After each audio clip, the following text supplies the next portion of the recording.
Hold out your hand. Every atom in it has a tiny, heavy core, and at the centre of that core sit protons, the same particles that have stayed steady and unchanged since the first few minutes of the universe.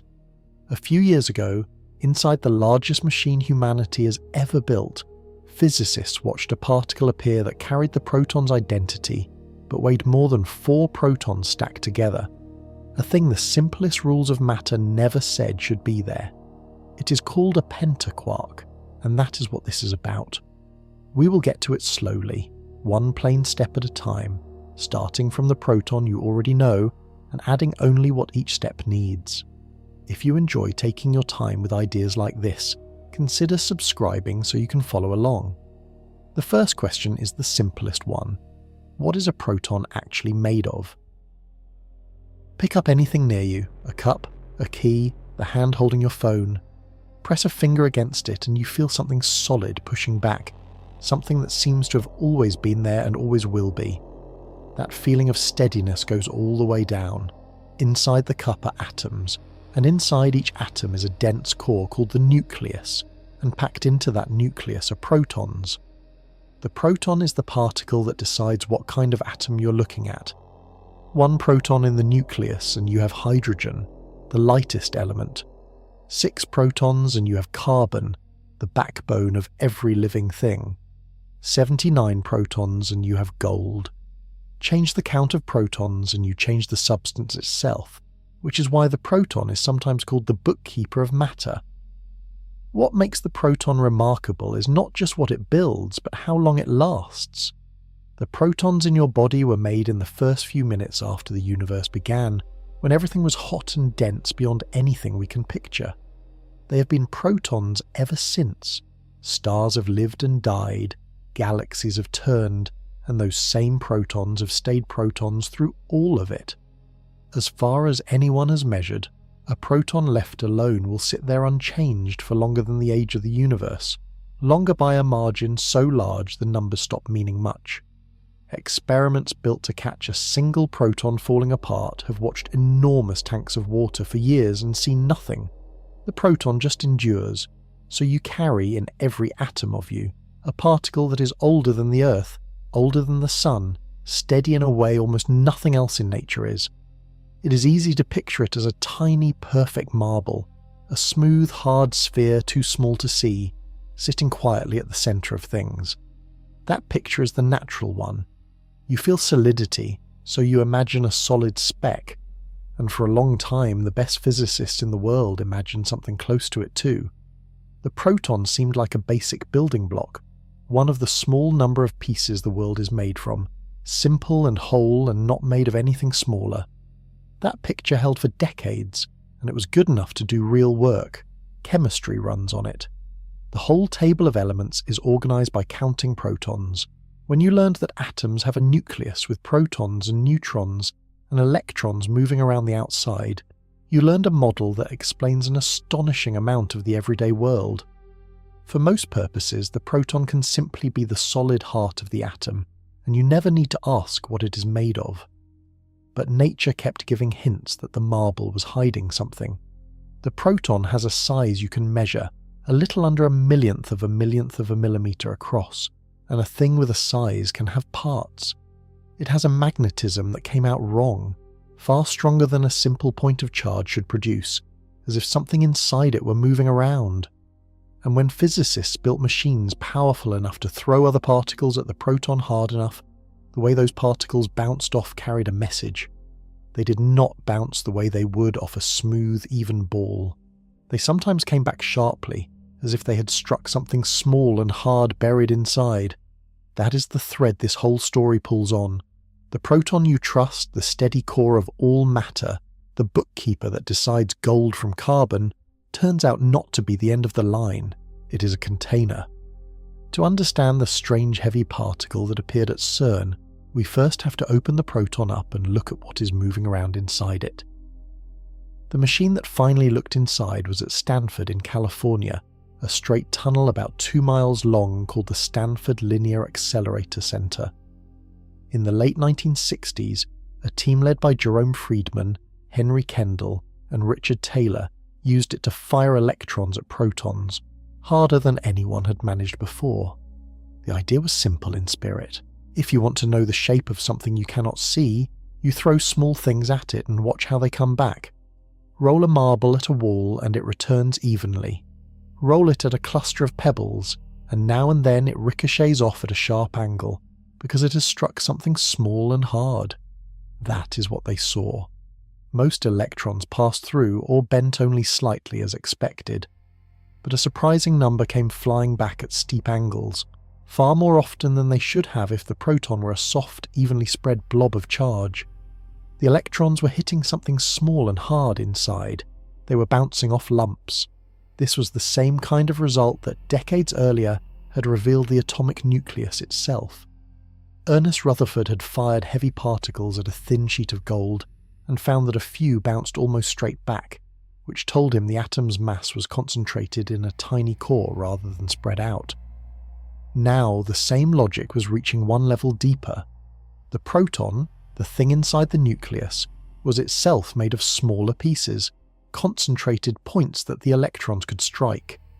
At first, nobody was sure what to call the lumps. The physicist Richard Feynman, working through the numbers, simply named them partons, parts of the proton, leaving open what they really were. The name was honest about how little was settled. There were hard things inside the proton, 3 of them in the simplest counting, and they carried the proton's electric charge in odd fractions that did not match anything seen before. Those fractions were the tell. The proton's charge appeared to be split among its pieces in thirds, some pieces carrying 2/3 of a charge, others carrying 1/3, with a sign that could point either way. No particle anyone had ever isolated carried a fraction of a charge. Charge had always come in whole units, the size of the electrons never sliced. Yet here, inside the proton, the arithmetic only worked if the pieces held these strange fractional amounts and added up to the proton's single whole charge between them. So the marble was gone. In its place was something stranger and more interesting, a small bound cluster of 3 things, each carrying a fraction of the proton's charge, held together so tightly that from the outside they looked like one smooth object. The proton was not a building block after all. It was a tiny structure with an inside. This raised a question the scattering experiments alone could not answer. What were these 3 pieces? Were they real particles, things with their own identities and masses and rules, or just a convenient way to bookkeep how charge was arranged inside the proton? The electrons had proven that something small and hard was in there. They had not said what it was, or why it always came in 3s, or why no one could pull a single one out and set it on a table to study. The answer to that had actually been written down a few years before the Stanford electron started flying, by 2 physicists working separately, neither of them sure their idea described anything real. They had been staring at a different problem, a confusing crowd of new particles, and had found a pattern hiding underneath it. The pieces inside the proton already had a name waiting for them. In the 1950s and early 60s, physics had a crowding problem. New machines called accelerators were smashing particles together at higher and higher energies, and out of those collisions came a flood of new particles nobody had ordered. There were dozens of them, then more than 100, each with its own mass and lifetime and quirks, most of them flickering into existence and vanishing in a tiny fraction of a second. Physicists gave them Greek letters until the letters ran low. The physicist Enrico Fermi is said to have grumbled that if he had wanted to know that many names he would have become a botanist. The whole crowd got a nickname that stuck, the particle zoo. A zoo with no order is just chaos, and physicists are uneasy with chaos. They suspected the crowd had to be hiding a pattern, the way the elements had once seemed a random list, until the periodic table revealed the order underneath. Murray Gell-Mann, a brilliant and famously sharp-tongued physicist at the California Institute of Technology, found the first piece of that order. He noticed that if you sorted the particles by a few of their properties, they fell into neat geometric groups, often groups of 8. He gave this a deliberately playful name borrowed from Buddhism, the Eightfold Way, and it worked well enough to predict a particle no one had seen yet. which then turned up right where the pattern said it would. Patterns of 8 are lovely, but they beg for an explanation. Why 8? Why these shapes and not others? In 1964, Gell-Mann answered his own question with an idea so strange he was cautious about it. Suppose all these particles were not fundamental at all.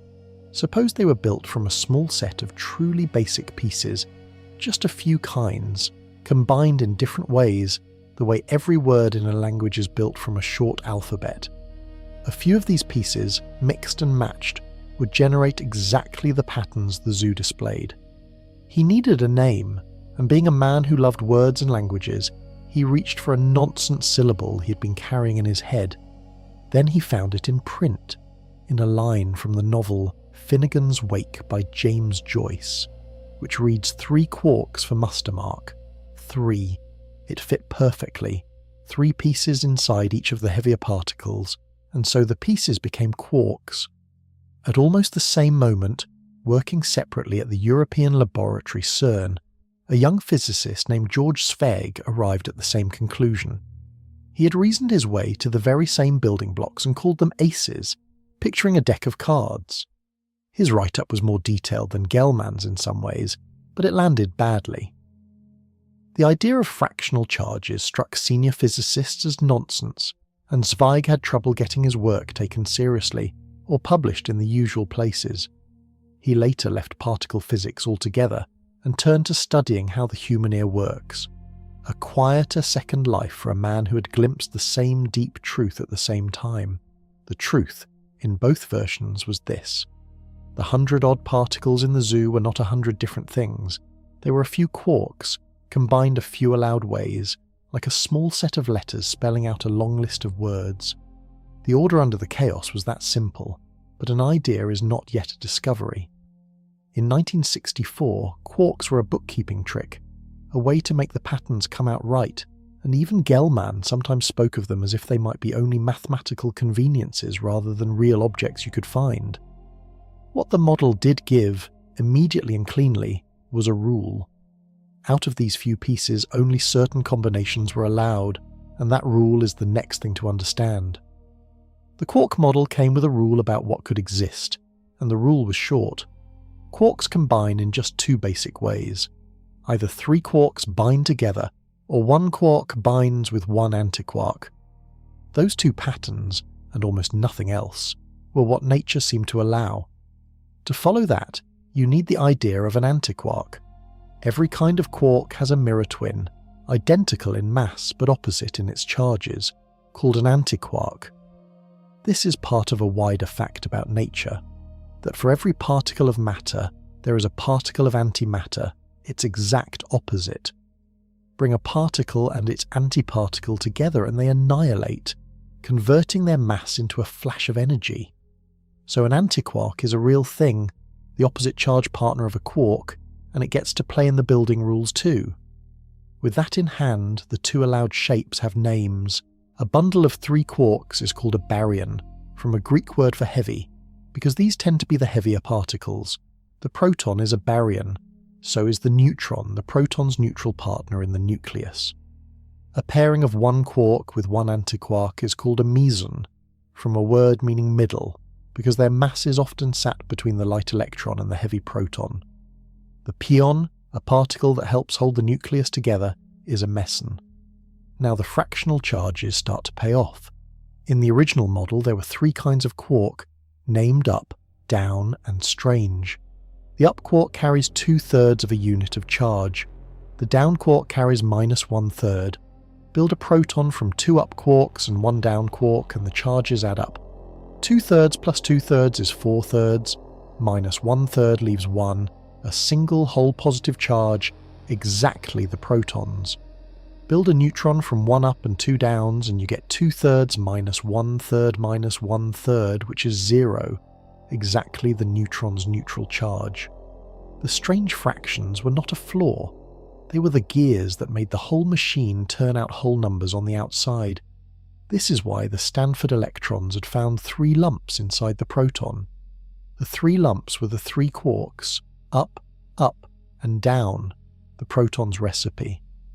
The model written down as bookkeeping in 1964 and the hard centers found by scattering in 1968 were describing the same thing from two directions, one from pattern and one from experiment, and they met in the middle. The two-shape rule did more than explain the proton. It tamed the entire zoo. Every one of those 100-odd particles turned out to be either a baryon, 3 quarks in some combination, or a meson, a quark with an antiquark. The dizzying list collapsed into a short menu. You were not looking at 100 different fundamental things. You were looking at a few quarks arranged in 2 patterns, the way a handful of notes can be combined into a great many chords. For decades, this rule felt almost like a law of nature. 3 quarks, or a quark and an antiquark. Those were the shapes matter took, and nothing else turned up to break the pattern. Physicists came to speak of these as the ordinary hadrons, the regular family, and the rule was clean enough that you could teach it to a student in a single sentence. But notice what the rule does not actually say. It says these 2 shapes are allowed. It never quite says, in the deepest theory, that no other shape can ever form. That gap between what was always seen and what was truly forbidden is where our heavy particle will eventually live. Before we get there, we need the force that does the binding, the thing that holds the 3 quarks in the proton so fiercely that no one has ever pulled one out. 3 quarks inside a proton need something to hold them there, and that something is the strongest force in nature. Physicists named it plainly the strong force. It is what binds quarks into protons and neutrons, and then binds those protons and neutrons into the nucleus, and it is far mightier than the electric force, which is the only reason a nucleus holds together at all. Cram several protons into a nucleus, and their positive charges shove hard against each other, trying to fly apart. The strong force overrules that shoving and keeps them packed. It has to be strong to win that fight, and it is. Every force works through some property that objects carry. Gravity acts on mass. The electric force acts on electric charge. The strong force acts on a property that quarks carry and electrons do not, and the people who worked it out gave it an odd but useful name. They called it color charge. This has nothing to do with the colors your eyes see. It is a label chosen because the rules of how it combines happen to echo the way colors of light mix. A quark can carry one of 3 color charges named red, green and blue, and an antiquark carries one of the matching anticolors. Here is where the naming earns its keep. In light, red, green and blue together make white. The strong force has a deep rule that mirrors this. The only combinations of quarks that nature lets exist freely are the ones that come out colorless, what physicists call white. There are 2 simple ways to reach white. Put together 1 red, 1 green, and 1 blue quark, and the colors cancel to white, exactly the way 3 quarks make a baryon like the proton. Or put together a colored quark and its matching anti-colored antiquark, red with anti-red, and that cancels to white too, exactly the way a quark and antiquark make a meson. So the 2 allowed shapes from the quark model were not arbitrary after all. They are the 2 simplest ways to build something colourless out of coloured pieces. The strong force does not permit a lone red quark to wander off on its own, because a single colour is not white. It insists that colour always be hidden, balanced, cancelled out, before a particle is allowed to exist as a free thing in the world. The rule that looked like bookkeeping in the quark model turns out to be a rule about this hidden charge, and the demand that it always come out neutral. The full theory of all this has a name as well, quantum chromodynamics, where chromo is just Greek for colour.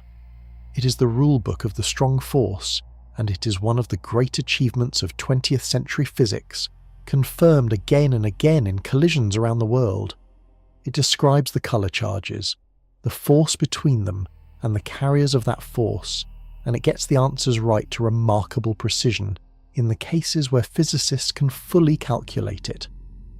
What makes the strong force so unlike the others is how it behaves with distance, and this is the most important part. The electric force and gravity both weaken as things move apart, fading with distance the way a sound fades as you walk away from its source. The strong force does close to the opposite. Pull two quarks apart and the force between them does not fade. If anything, it holds firm, or even grows, like a spring or a stretched band that pulls back harder the more you stretch it. That single fact, a force that refuses to let go with distance, is why a quark has never been seen alone. It is also why the strong force is so hard to calculate and so full of surprises. To see what that stubbornness really does, picture trying to pull one quark out of a proton and watch what happens when you try. Imagine you could grab one quark inside a proton and try to drag it out. At first it resists, the way anything bound resists being moved. But the strong force does not weaken as you pull, the way you might expect. Between the quark you are tugging and the ones left behind, the force holds steady across the growing gap, as if a band of stored energy was stretching tighter and tighter the farther you pull. You're not loosening the bond. You're loading energy into the space between. Keep pulling, and that stored energy keeps climbing. Energy and mass are the same thing in different form, which is the meaning of Einstein's famous equation, and so at some point the energy you have poured into the gap becomes enough to make brand new matter out of empty space. When that threshold is reached, the band snaps, and at the break a fresh quark and antiquark spring into being, made from the energy itself. The new antiquark rushes to join the quark you were pulling, capping it off into a perfectly ordinary colourless particle. The new quark stays behind and patches the hole you left. You pull, and instead of holding a lone quark in your hand, you end up with two normal particles and no free quark at all. This is confinement, the rule that quarks are forever locked inside colourless bundles and can never be isolated. It is not that we lack a clever enough tool. It is that the strong force makes a free quark cost more energy than it takes to simply manufacture new partners for it. Nature would rather build a whole new particle than leave one quark naked. Every attempt to pull a quark out just produces more hadrons, the ordinary 3-quark and quark antiquark bundles, like trying to get one end of a magnet by cutting it in half and finding you have only made two smaller whole magnets. The carriers of this force have a name too. Just as the electric force is carried between charges by particles of light called photons, the strong force is carried between quarks by particles called gluons, named for the obvious reason that they glue. But gluons differ from photons in one decisive way. A photon carries no electric charge itself, so light beams pass cleanly through one another. Gluons carry colour charge, the very thing they transmit. That means gluons pull on each other as well as on quarks, and this self-tangling of the force is what makes it grow so stubborn with distance. The glue sticks to itself. This also answers a question that surprises almost everyone who first hears it. If a proton is made of 3 quarks, you might guess its weight is just the 3 quarks added up. It is not even close. The up and down quarks are astonishingly light. Add the masses of the proton's 3 quarks, and you account for only about 1 part in 100 of the proton's total mass. The other 99 parts in 100 are not matter in the usual sense at all. It is the energy of the strong force itself, the gluons flying back and forth and the quarks whipping around inside, all of that energy showing up as mass through the same equation that lets stretched bonds make new particles. So the solid heft of the proton in your hand, and through it the weight of nearly everything you have ever lifted, is mostly bottled energy, the strong force caught in the act of holding 3 restless quarks together. The proton is less a thing made of 3 small marbles than a knot of furious motion that, from outside, sits perfectly still. That is the ordinary picture, the proton and its rules settled and tested. The story turns when physicists start finding particles that obey the colourless rule but refuse to fit the 2 familiar shapes. The first big surprise of that kind arrived on a single stretch of days in 1974. By the early 1970s, the quark model had 3 quarks, up, down, and strange, and they explained the zoo. Then, in November of 1974, 2 teams on opposite coasts of the United States found the same new particle within days of each other, and the discovery was so jarring it earned a nickname physicists still use, the November Revolution. On the west coast at the Stanford laboratory where the proton had first been cracked open, a team led by Burton Richter was colliding electrons with their antimatter twins, positrons, and tuning the energy carefully. At one particular energy, the collision suddenly produced a huge spike of new particles, far more than the surrounding energies gave. Something was being made right there, a specific particle with a specific mass, and it was sharp and clean. Richter named it the PSI. On the East Coast at the Brookhaven Laboratory on Long Island, a team led by Samuel Ting was running a very different experiment, slamming protons into a target and sifting the debris. Ting was famously careful, almost guarded, and he sat on his result for a while to be sure it was real before announcing. He had found a new particle too at the same mass, and he named it the J. When the two groups realized they had caught the very same thing, the particle ended up with both names joined together, and to this day it is called the JPSI. What made the JPI a revolution was not just that it was new, it was the way it behaved. It was heavy, more than 3 times the mass of a proton, and yet it lived far longer than a particle that heavy had any right to. Heavy particles usually fall apart almost instantly, but this one lingered, holding together about 1,000 times longer than expected. That long life was a loud signal that something unusual was inside it, some new ingredient the 3 known quarks could not supply. The answer was a 4th quark. A few years earlier, 3 theorists, Sheldon Glashow, John Iliopoulos, and Luciano Maiani, had argued that the math of particle physics only stayed consistent if a 4th quark existed alongside the 3 known ones. They called it charm. Most experimenters had not gone looking for it, but the JPSI was its calling card. The particle was a meson, a quark bound to an antiquark, but the quark and antiquark inside it were both the new charm kind, a charm quark paired with its own anti-charm. The pairing was so tightly matched that it took unusual effort to come apart, which is exactly why it lived so long. So the JPSI was charm meeting anti-charm, and finding it proved the 4th quark was real, not just a fix on paper. The discovery reshaped the field almost overnight. Richter and Ting shared the Nobel Prize in Physics only 2 years later, in 1976, one of the fastest such recognitions ever, a measure of how completely the find rearranged what physicists thought matter contained. The charm quark matters enormously for our story, because it is heavy. The up and down quarks that build ordinary protons are feather-light. The charm quark weighs far more than the proton itself, and that heaviness gives experimenters something solid to track. A charm quark and an anti-charm quark, bound together, leave a distinctive mark in a detector.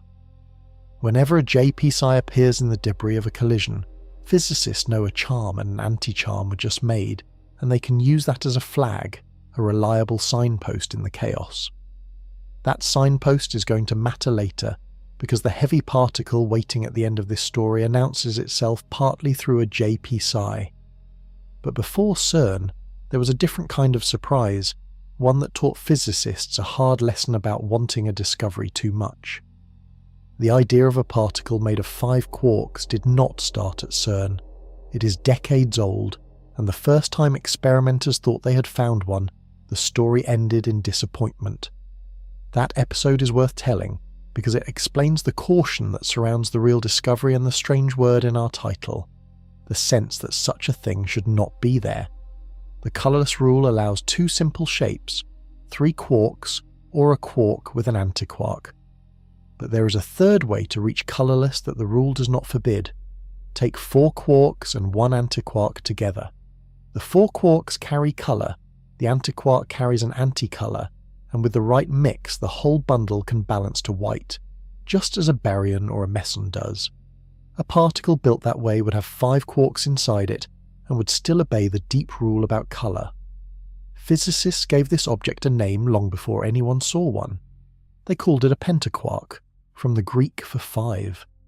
In the late 1990s, 3 theorists in Russia, Dmitry Diakonov, Viktor Petrov, and Maxim Polyakov, did a detailed calculation and predicted a specific pentaquark, one carrying an anti-strange quark with a particular mass and a narrow clean signal.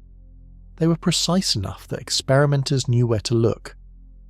In 2003, a team in Japan at a laboratory called Spring 8, working under the physicist Takashi Nakano, announced that they had found it, a bump in their data sitting right about where the theory said, at a mass a little above 1.5 times the protons. They called it the Theta-plus. The reaction was electric. A pentaquark would be the first genuinely new shape of matter in the quark era, proof that nature built things in more than the two familiar ways. Within months, group after group around the world went back through their own data and reported seeing the Theta-plus too. The confirmations piled up, more than a handful of independent experiments, each apparently finding the same bump at the same mass. For a while it looked settled. The textbooks were ready to add a third shape, but something was off in the pattern of those confirmations. The signals, while present, were often weak, small bumps standing only a little above the surrounding noise, and the experiments confirming it were a varied lot, using different methods, different targets, different ways of sifting their data. In physics, a weak bump is a delicate thing. It can be a real particle, or it can be a chance pile-up in the data, a coincidence that looks like a peak simply because, if you slice numbers enough ways, some slice will show a rise by luck alone. There was also a quieter worry. When you're hoping to find something, and you know exactly where it should appear, it is easy to nudge your analysis without meaning to towards seeing it there. This is not fraud. It is a known trap in how humans handle data, and physicists have a healthy fear of it. The Theta-plus had been predicted at a specific mass. Every team knew that mass, and every team was looking right at it. So the field had a claim with real excitement behind it, a respectable theoretical prediction, and a dozen apparent confirmations, all of it resting on bumps that were tantalizing but thin. The honest position was that it might be real and might be a mirage, and the only way to tell the two apart was more data, gathered carefully, ideally by experiments that were not straining to find the answer they expected. That test came, and what it revealed about the Theta-plus is the next part of the story. The way to test a thin signal is to gather far more data and look again, especially with an experiment built to settle the question, rather than one hoping for a particular answer. Over the next few years, several groups did exactly that. One of the most decisive was at the Jefferson Laboratory in Virginia, using a detector called CLASS, which collected far more collisions of the relevant kind than the original studies had. If the Theta-plus were real, a bigger pile of data should have made its bump taller and sharper, standing out more clearly above the noise. Instead, it vanished. With more data, the place where the bump had been showed nothing unusual, just the smooth background of ordinary events. The signal had not grown. It had dissolved. Other careful searches came back empty in the same way. One by one, the confirmations that had piled up so quickly were undercut by larger, cleaner measurements that simply did not see the particle. By the latter half of the 2000s, the verdict among physicists was clear. The Theta-plus had never been there. This is one of the most important lessons in all of experimental science, and it is worth sitting with. A bump in data is not the same as a particle. When you measure something that varies, the numbers wobble around their true value by chance, and now and then that wobble piles up into a little peak where nothing real exists.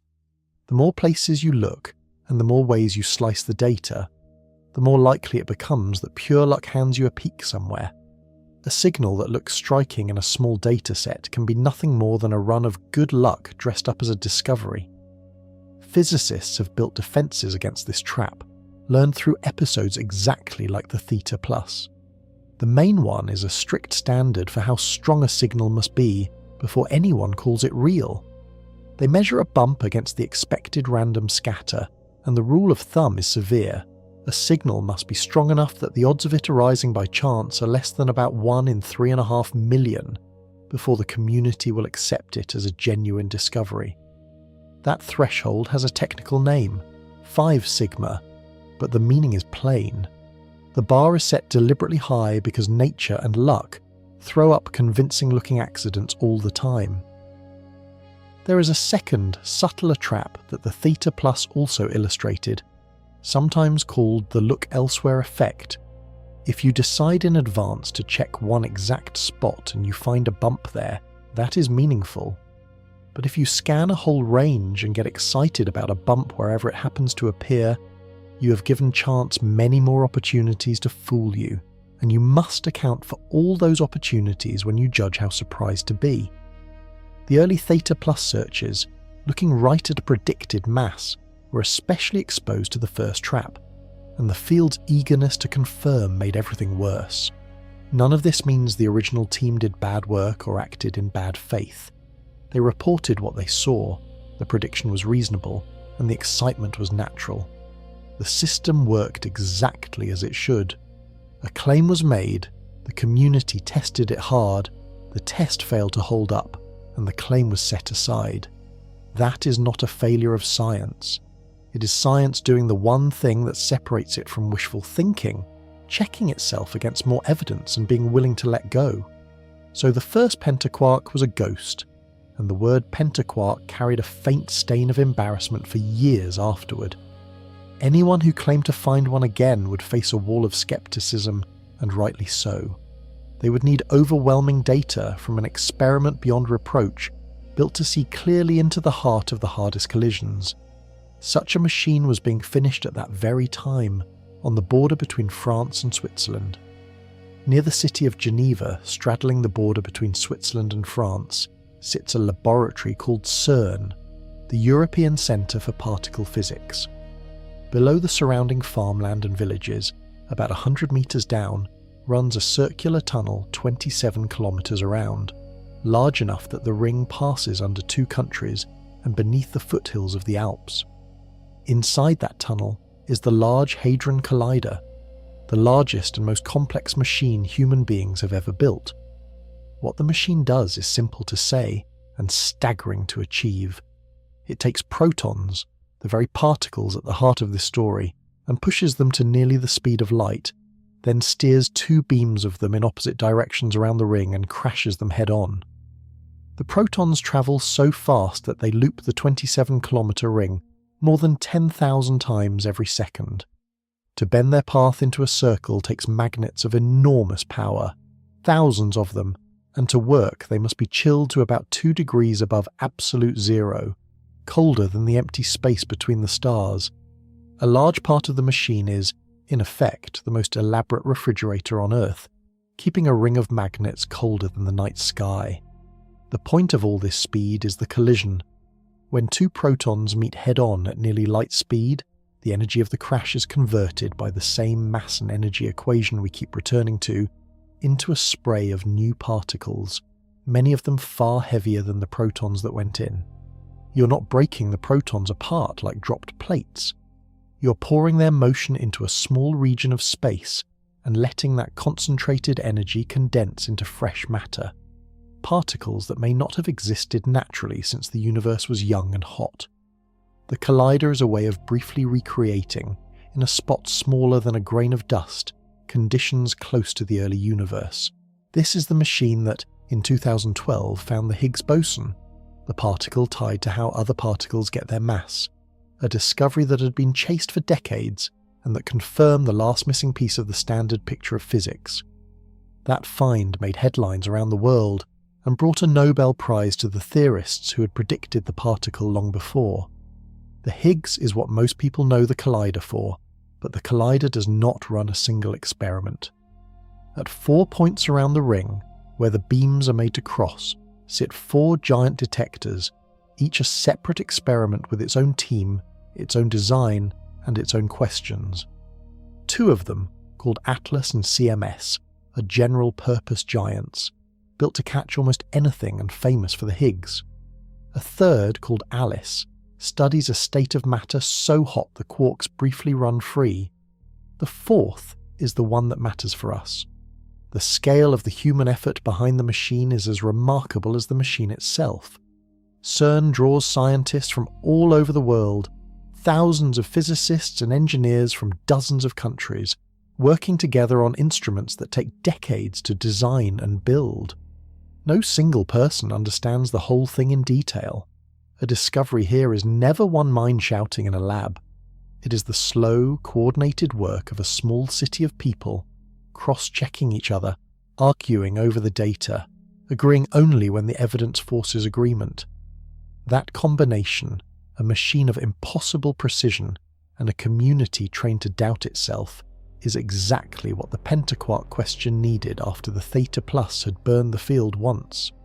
If a 5-quark particle were going to be claimed again, this was the place that could do it convincingly. The detector that would catch it was built for a different purpose, to chase the heavy quark called beauty, and that is where we go next.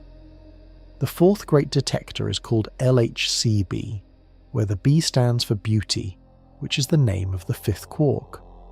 After charm came 2 more quarks, completing a family of 6. The 5th is heavier still than charm, and it goes by 2 names in the field, bottom or beauty, both used for the same thing. LHCb was built specifically to make and study particles containing this heavy beauty quark, and that single focus shaped everything about it. The other big detectors at the collider wrap almost entirely around the point where the beams cross, like a barrel closed at both ends, trying to catch particles flying off in every direction. LHCb does not. It sits to one side, looking only forward, into a cone aimed downstream of the collision. This shape is not a compromise but a deliberate choice. When the collider makes particles containing beauty quarks, those particles tend to fly off close to the direction of the original beams rather than spraying out sideways. By aiming all its instruments forward, LHCb catches the lion's share of beauty particles, while using far less material than a full barrel would require. It is a detector tuned to one kind of prey. The beauty quark is useful precisely because it is heavy and short-lived. A particle containing a beauty quark does not last.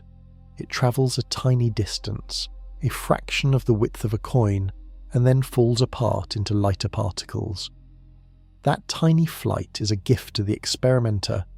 If you can measure exactly where the collision happened and exactly where, a little farther along, the heavy particle came apart. The small gap between those 2 points is a fingerprint. It tells you a beauty particle lived and died right there, distinct from the ordinary debris that scatters straight from the collision point. To catch that gap, LHCb has at its core a piece of equipment of extraordinary precision. A tracker placed extremely close to the beams that pinpoints where particles pass with astonishing accuracy. It can resolve the difference between the spot where 2 protons collided and the spot, a hair's breadth downstream, where a beauty particle decayed. Around that core sit layers of further instruments that bend particles in a magnetic field to weigh them, identify what kind they are and measure their energy. Piece by piece, the detector reconstructs what came flying out of each collision and works backward to what must have been there. This careful machinery exists for a deep purpose beyond cataloguing particles.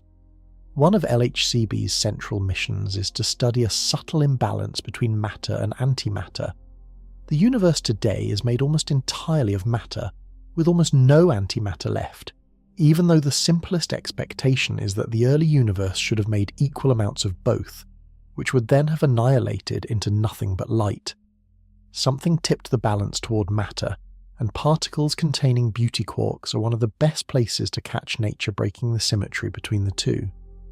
LHCb watches beauty particles decay, over and over, looking for the tiny lopsidedness that hints at why anything exists at all. So this is a detector built to make heavy beauty particles in enormous numbers, to pinpoint exactly where each one decays, and to reconstruct in fine detail what it turned into. It was not designed to hunt pentaquarks.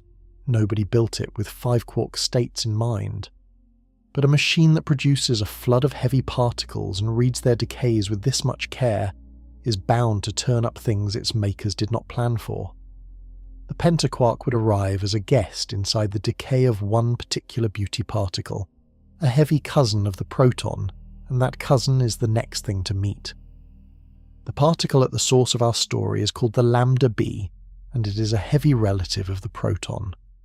Recall that a proton is a baryon, 3 quarks bound together, specifically 2 up quarks and 1 down. The lambda b is also a baryon, also 3 quarks, but with a twist. It holds 1 up quark, 1 down quark, and in place of the third, a heavy beauty quark. Swap one of the proton's light quarks for that massive beauty quark, and you have, in rough terms, the lambda b, a member of the proton's wider family carrying a heavy passenger inside. That heavy passenger makes the lambda b weigh a great deal.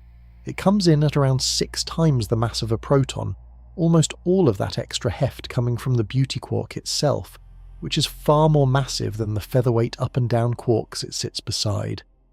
Picture an ordinary proton that has swallowed something many times its own weight, and you have the right feeling for it.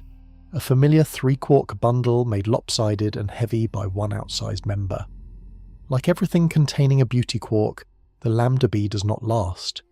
It is born in the violence of a proton-proton collision, flies forward a tiny measurable distance, and then comes apart into lighter particles, all within a stretch of time far too short to imagine directly.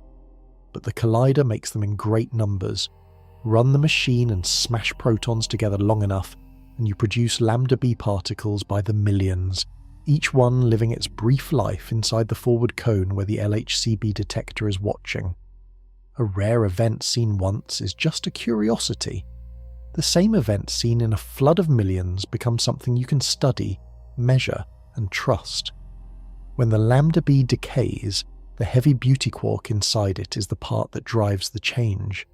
The beauty quark transforms, through the weak force, into lighter quarks, and in the process the whole bundle reorganizes itself into a spray of new particles. Which particles come out depends on chance and on the rules of the weak force, and the lambda b has many possible ways to fall apart, each with its own probability. Physicists sort through enormous numbers of decays and group them by what came out, building up a census of how this heavy cousin of the proton chooses to die. One particular way it can decay is the doorway to the whole discovery. Sometimes a lambda b comes apart into exactly 3 things, and the identity of those 3 is what makes the channel so valuable. It produces a JP psi, the charm and anti-charm meson from the November Revolution, the reliable signpost that says heavy charm was just here. Alongside the JP psi, it produces a proton, an ordinary proton, the steady particle we started with, and it produces one more particle called a kaon, a meson carrying a strange quark, a JP psi, a proton, and a kaon, all emerging together from the death of a single lambda b. This particular decay is precious for a practical reason. Every piece of it can be caught and identified cleanly. The JP psi reveals itself through its own clean breakup, the proton and the kaon can each be picked out and weighed, and the precise vertex tracking confirms they all came from a single lambda b decaying a hair's breadth from the collision point. A messy event becomes a clean account of one particle turning into 3 known others. With millions of such clean decays in hand, physicists could begin to ask a sharper question, not just what the lambda b turned into, but how those 3 particles shared out the energy among themselves. The answer to that question is where the surprise hid. When a single particle decays into 3 others, the 3 do not simply appear at rest. They fly apart, sharing the energy released, and they can share it in many different ways. Sometimes one comes out fast and the other 2 slow, sometimes the energy splits more evenly. If you watch millions of the same decay, you can chart how often each sharing happens, and that chart carries hidden information. It can reveal whether the 3 particles came out all at once, or whether the decay actually happened in 2 quick stages, passing through a short-lived in-between particle on the way. This 2-stage possibility is the key idea. When the lambda b breaks into a JP psi, a proton, and a kaon, the simplest story is that all 3 appear together in one step. But nature often prefers a different route. The lambda b might first split into a JP psi and a single heavier in-between particle, and that in-between particle, living only a flicker, might then break into the proton and the kaon. From the outside, you still see the same three final particles, the same JP psi, proton and kaon. But if you look closely at how the proton and kaon share their energy, you find them clustering at particular values, betraying the brief existence of the in-between state they came from. This is how physicists discover short-lived particles they can never catch directly. A particle that lives only a flicker leaves no track in any detector. It is gone before it travels any distance at all. But it leaves a statistical shadow. If you take the proton and kaon from each decay and add up their combined energy and mass in the right way, and you do this for millions of decays and stack the results, particles that briefly existed show up as bumps, peaks rising at the masses of the in-between states. The detector never sees them, yet the pattern in the surviving particles draws their portrait. For this particular decay, physicists knew what to expect in the proton and kaon combination. A proton and a kaon together can form a known family of short-lived particles, excited heavy cousins of more ordinary baryons, each one a recognized bump at a known mass. The team fully expected to see those familiar bumps when they added up the proton and kaon energies, and they did. That part of the analysis was meant to be routine, a confirmation of states already in the books, a way to make sure the machinery was working before moving on. But a careful analysis does not stop at the expected combination. The same three final particles can be grouped other ways, and each grouping tells you about different possible in-between states. Besides pairing the proton with the kaon, you can pair the proton with the JP psi instead, and ask the same question of that combination.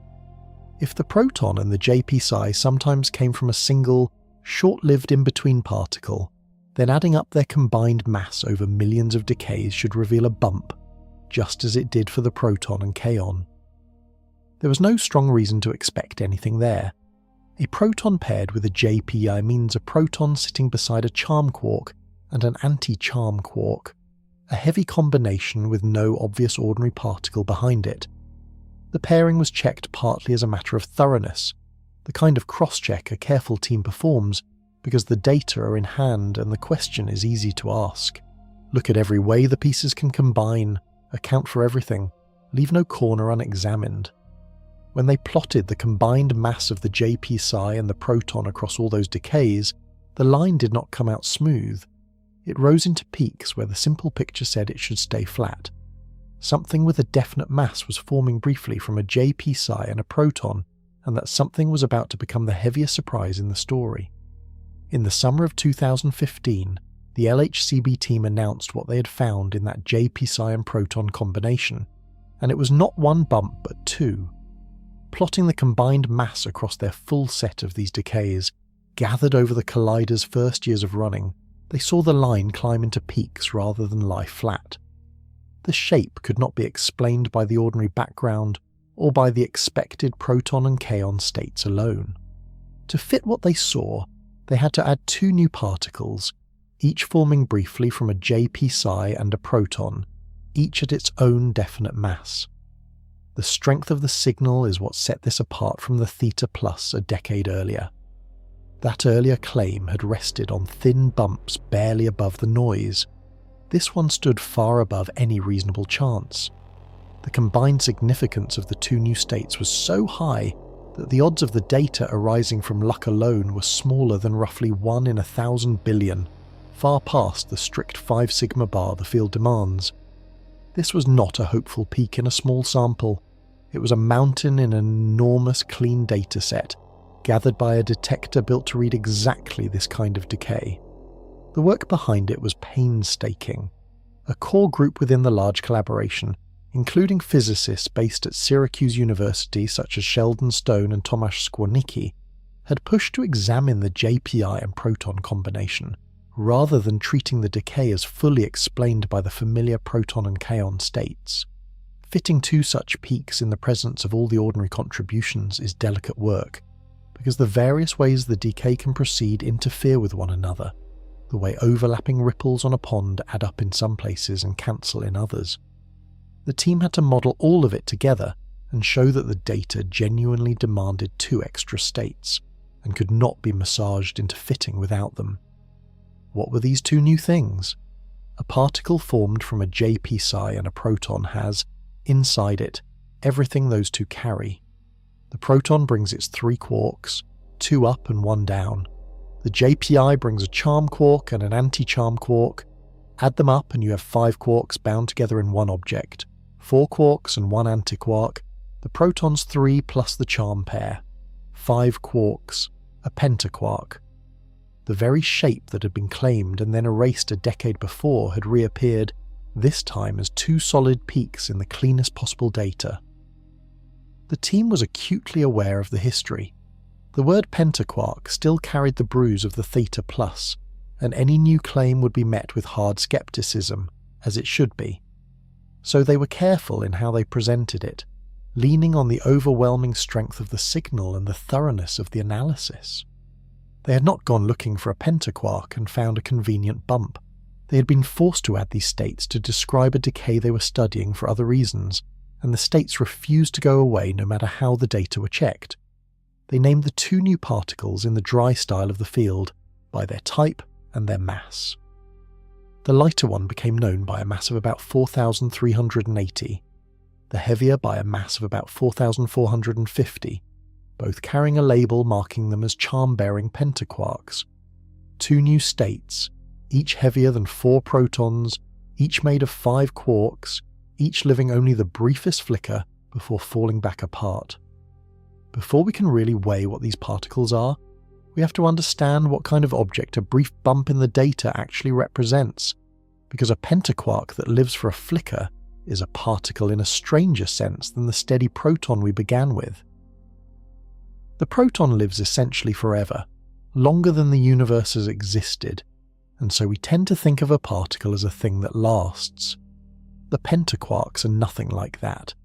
They exist for a span so short it strains belief, on the order of a 10 trillionth of a second, far too brief to travel any distance a detector could measure.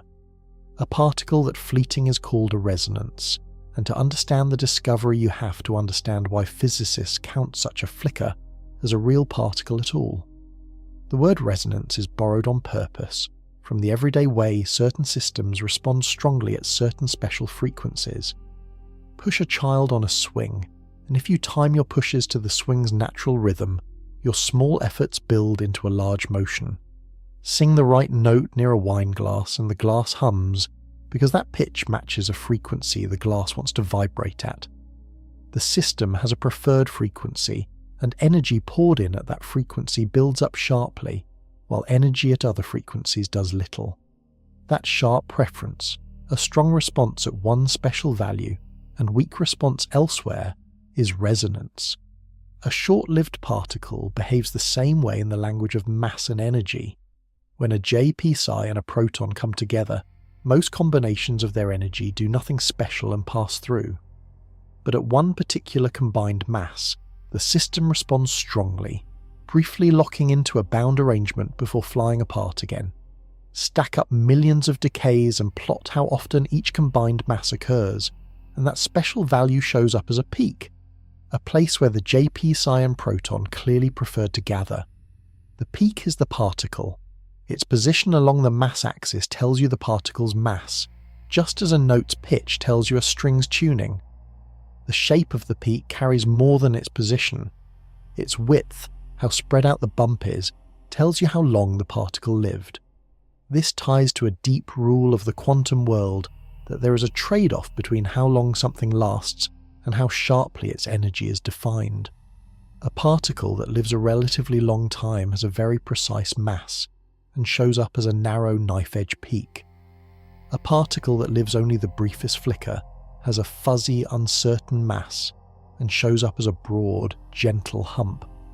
So just by measuring how wide a bump is, physicists read off how fleeting the particle was without ever timing it directly.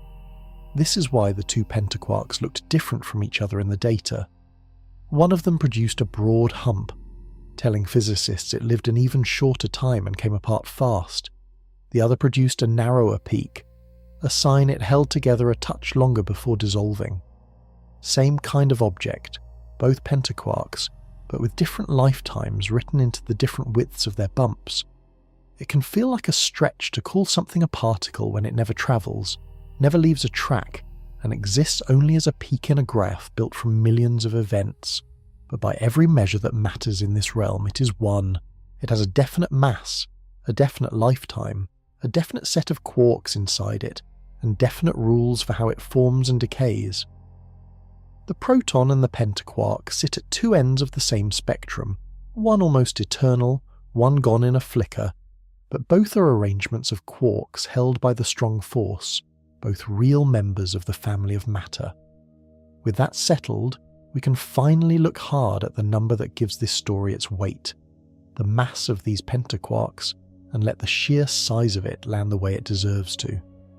The lighter of the two original pentaquarks weighed in at a mass physicist's right as about 4,380, and the heavier at about 4,450. Those numbers are given in the units particle physicists use for mass, and on their own they are abstract. The way to feel them is to set them against the proton, the particle they are partly made of and the one we have been holding on to since the start. A proton's mass, in those same units, is about 938.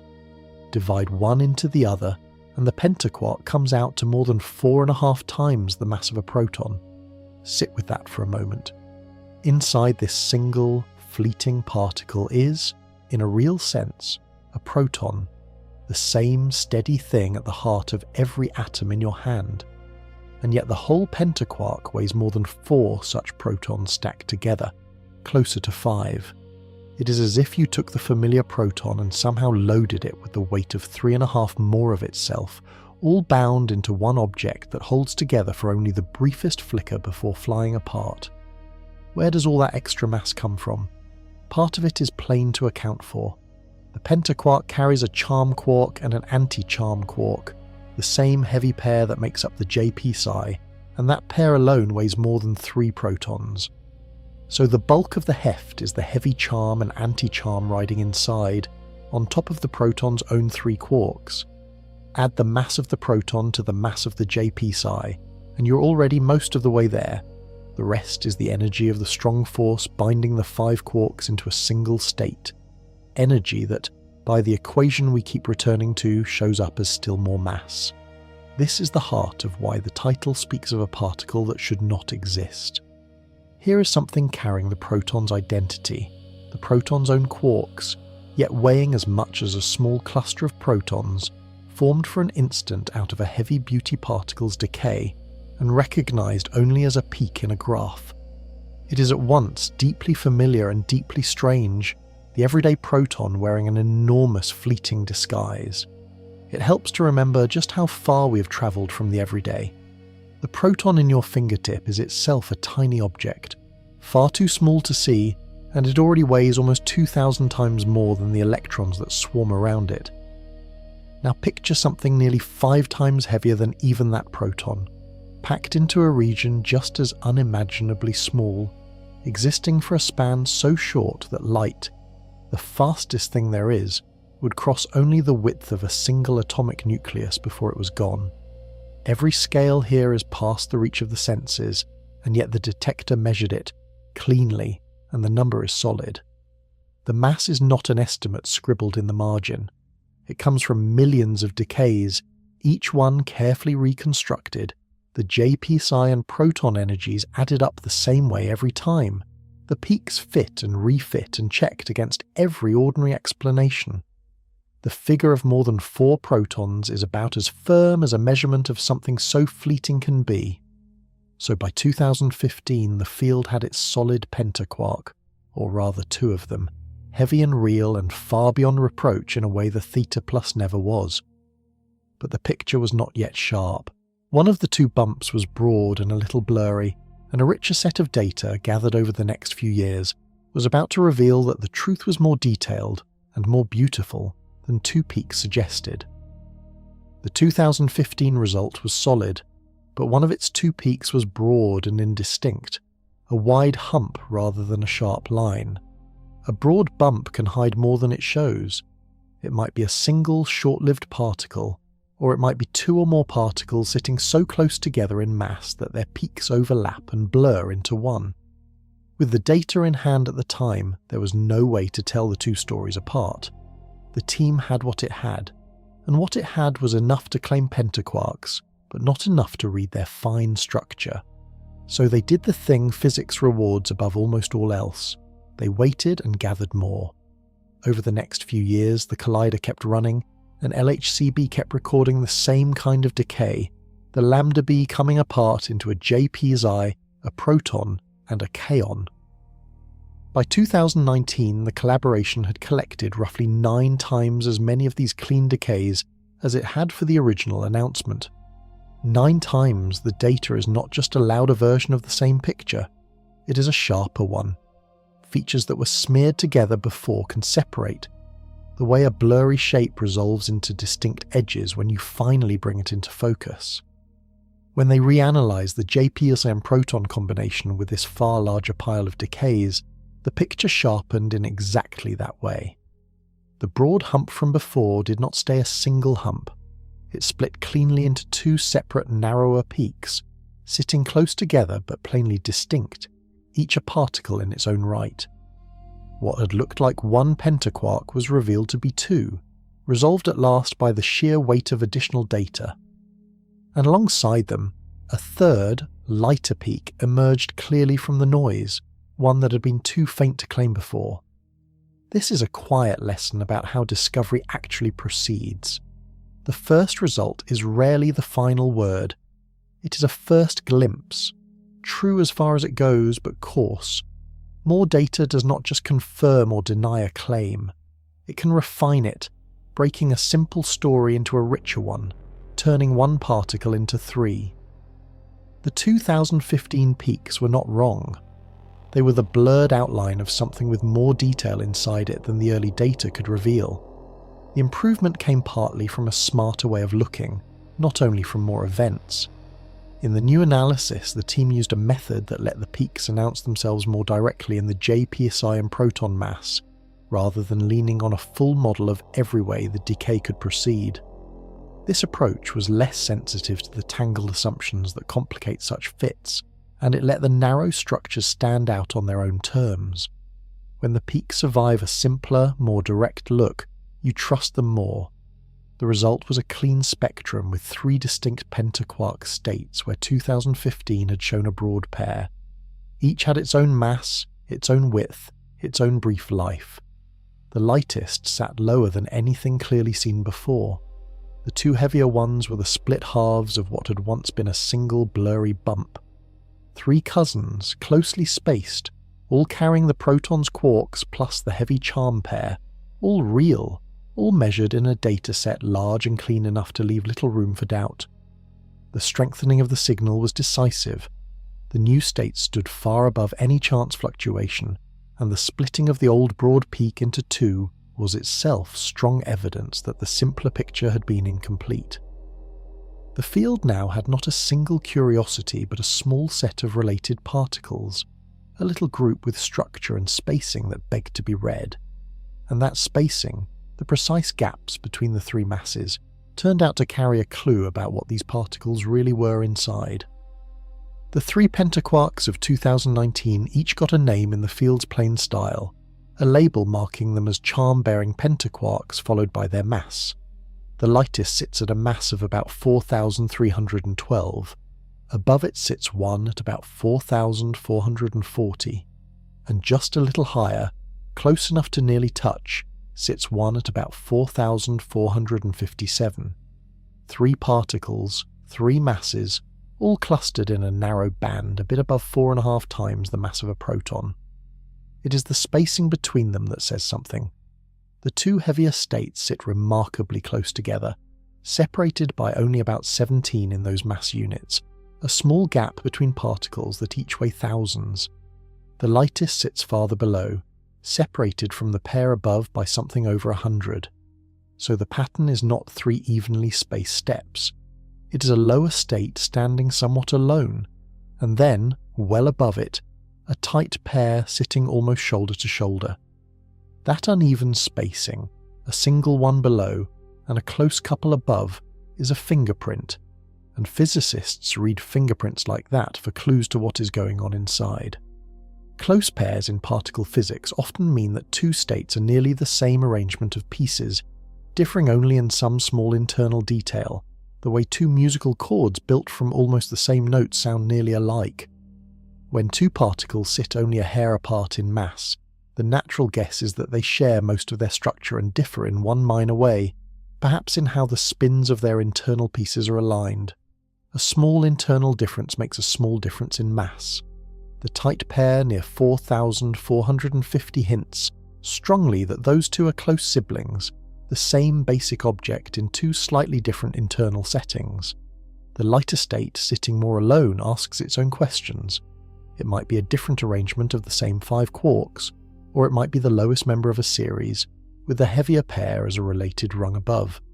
The data alone do not settle which, but the very fact that the 3 line up with this particular rhythm, 1 below and 2 together above, becomes raw material for theory. Any honest picture of what a pentaquark is has to explain not just that these states exist, but why they fall exactly where they do. There is also the matter of how sharp each peak is, which we have already learned to read as a measure of lifetime. The 3 states differ here too. Each has its own width, its own briefness, written into the shape of its bump in the data. Taken together, the 3 masses and the 3 widths form a small table of hard numbers, 6 measured quantities pinning down 3 particles, and that table is what theorists must now reproduce if they claim to understand these objects. It is worth pausing on how far the field had come from the Theta-plus. Then, the entire claim rested on a single thin bump whose very existence was in doubt. Now there were 3 peaks, sharp and well separated, each far above chance, their masses and widths measured to real precision, all emerging from the same clean decay channel in a single superb data set. The question was no longer whether pentaquarks exist. That was settled. The question had become what they are made of, how those 5 quarks are arranged inside, and the tight spacing of the 3 cousins was the first real hint toward an answer. To weigh the competing answers, we first have to lay out plainly what is inside one of these particles, and then ask how those pieces might be put together. Let us count carefully what sits inside one of these pentaquarks, because the count is the foundation for everything that follows. Each one forms from a JP psi and a proton, and so it carries the contents of both. From the proton come 3 quarks, 2 up quarks and 1 down quark, the ordinary recipe of the particle at the heart of every atom. From the JPI come 2 more, a charm quark and its opposite, an anti-charm quark. Lay them in a row and you have 5 pieces in all, 4 quarks and 1 antiquark, 2 up, 1 down, 1 charm, and 1 anti-charm. That tally satisfies the deep rule we met earlier, the demand that any free particle come out colourless. The 3 like quarks can balance their colours among themselves, red, green and blue cancelling to white, just as they do in an ordinary proton. The charm quark and the anti-charm quark carry a colour and its matching anti-colour, which cancel as a pair, just as they do inside a JP psi. So the whole 5 quark bundle is colourless by 2 separate cancellations working together, and nature permits it to exist as a free thing. The pentaquark breaks no law of colour. It simply uses a richer arrangement than the 2 familiar shapes. This is also why it is, in the most literal sense, a heavier relative of the proton with extra ingredients. Everything that makes a proton is in there, the same 3 quarks. Added to that is a heavy charm-anti-charm pair, which contributes most of the extra mass and gives the particle its character. You could say the pentaquark is a proton that has, for a flicker, taken on a heavy charm pair as a passenger, the 2 riding together as a single bound object before the whole thing comes apart. But knowing the ingredients is not the same as knowing the recipe. A list of 5 quarks tells you what is inside, not how those 5 are arranged in space. An arrangement is everything. The same handful of pieces can be assembled in genuinely different ways, and those different ways are different physical objects with different sizes, different bindings, and different reasons for the masses we measure. Counting the quarks is where understanding begins, not where it ends. Think of it like knowing the parts in a box without knowing what was built from them. 5 quarks could, in principle, all huddle together in one tight clump, every piece close to every other, bound into a single compact ball by the strong force acting throughout. That is one honest picture, and it is the one the word pentaquark first calls to mind, a true 5-quark particle. All 5 sharing one small space as intimately as the 3 quarks share the inside of a proton. There is a second honest picture, just as allowed by the counting. The 5 quarks might not mingle freely at all. They might sort themselves into 2 separate ordinary clusters that then bind loosely to each other, like 2 small magnets stuck together rather than a single fused lump. In that picture, the pentaquark is less one tight thing and more a tiny pairing of 2 familiar particles, holding hands at a slight distance. Both pictures contain exactly the same 5 quarks. Both are colourless and allowed. Both would show up as a peak in the data at roughly the right mass. From the outside, from the bare fact of a bump in a graph, you cannot immediately tell which one nature has built. Yet they are physically distinct, a compact ball versus a loose pairing, and telling them apart is the central open question about what these particles are. So the next step is to lay those 2 pictures side by side and see what each one really claims. The 2 pictures of the pentaquark deserve to be drawn clearly, because the contest between them is where the real physics now lives. Call the first one the compact ball. In this picture, all 5 quarks share a single small region, every one of them bound to the others by the strong force throughout, the way the 3 quarks of a proton are all bound together inside one tight space. There is no inner division, no sense of parts. It is one genuinely new kind of particle, 5 quarks fused into a single compact object, as much a unified thing as the proton itself. Call the second picture the molecule. The word is borrowed from chemistry, where a molecule is 2 or more atoms bound at a distance into a larger whole, each atom keeping its own identity while the group holds together. Here the idea is that the 5 quarks do not all mingle.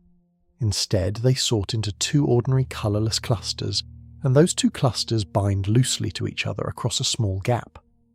One cluster is a baryon, 3 quarks including the charm, and the other is a meson, a quark and an antiquark including the anti-charm.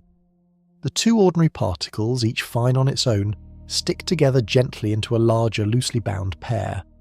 The pentaquark in this picture is really 2 familiar particles held in a brief embrace.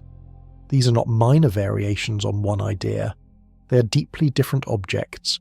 The compact ball would be small and tightly bound, its 5 quarks all close, its character set by how the strong force arranges 5 pieces in one space. The molecule would be larger and loosely bound, 2 clusters at arm's length, its character set mostly by the gentle attraction between 2 otherwise ordinary particles. A compact ball is a new fundamental kind of thing.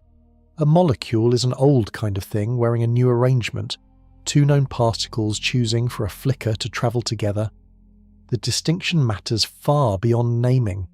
If pentaquarks are compact balls, they tell us the strong force readily fuses 5 quarks into tight new states, and we should expect a whole spectrum of such objects with predictable patterns. If they are molecules, they tell us something subtler, that 2 ordinary particles can bind weakly into larger composites, and the states we find will cluster wherever such loose binding happens to be possible. The 2 pictures predict different families, different numbers of cousins, different masses, different rules for where to look next. They are 2 different theories of how matter can assemble itself out of quarks.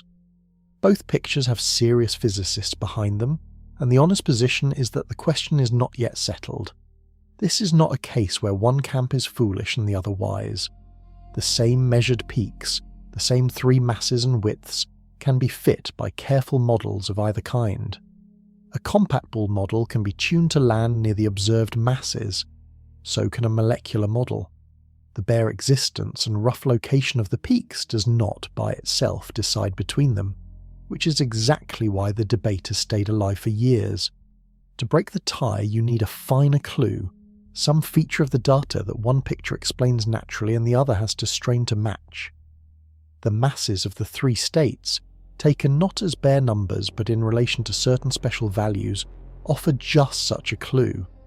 2 of the 3 sit suspiciously close to particular thresholds, particular masses where a meaningful door opens, and that closeness is the strongest hint we have so far. To see why it matters, we need to understand what a threshold is and why sitting just below one is so telling. A threshold, in this corner of physics, is a particular total mass at which a new combination of particles becomes possible. Think of it as a price. If you want to make 2 specific particles, you need at least enough mass energy to pay for both of them together. Below that combined mass, you simply cannot produce the pair. There is not enough to go around. At exactly the combined mass, the pair can just barely be made, sitting at rest with nothing to spare. That special combined mass, the minimum needed to make a particular pair of particles, is called a threshold. Now here is the telling fact about the pentaquarks. 2 of the 3 states sit just below particular thresholds, the combined masses of certain pairs of ordinary particles made from charm.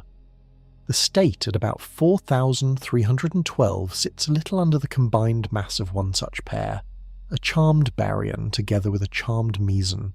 The pair near 4,450 sits just under the combined mass of a slightly different such pairing. In each case, the pentaquark's mass lands not at random, but a small step below the price of making a specific pair of charmed particles.